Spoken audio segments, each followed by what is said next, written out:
Preface. What I am presenting here is more than anything else a reading of Friedrich Nietzsche's early book, The Birth of Tragedy Out of the Spirit of Music. A minor etude of one of the most fundamental texts of modernity, an occasional study, Gelegenheitsarbeit, in the most literal sense, in that it was written at the suggestion of Gottfried Honefelder.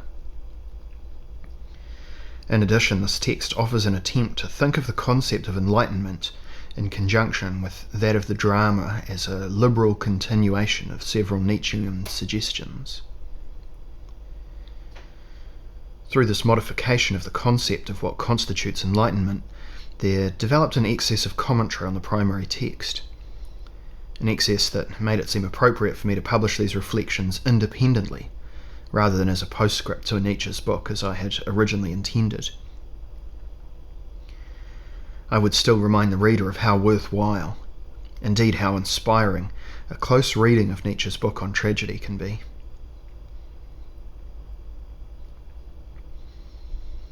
If the dramatic structure of enlightenment is borne in mind, if, therefore, rational thought assimilates its own phenomenological characteristic into its reflections, the tiresome theoretical self-misunderstanding that characterizes modern philosophy will collapse.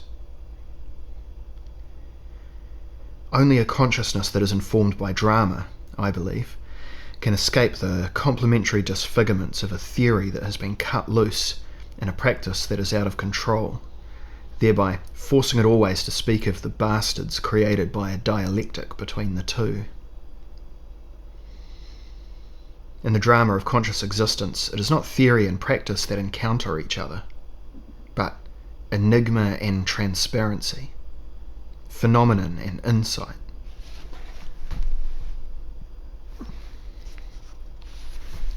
If enlightenment does occur, it does so not through the establishment of a dictatorship of lucidity, but as the dramatic self-illumination of existence. The ramifications of these insights for the self-interpretation of philosophy are extraordinary. As soon as it has gained a dramatic awareness of itself, it will cease to provide the world with mere opinions.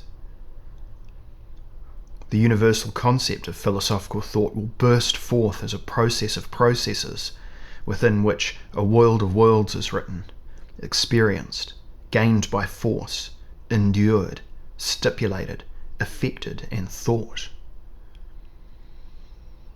Thus, philosophy will not be that which an alleged enlightenment had wanted to make of it, a resonant process of thinking by following along behind an existence that has always already just slipped past us.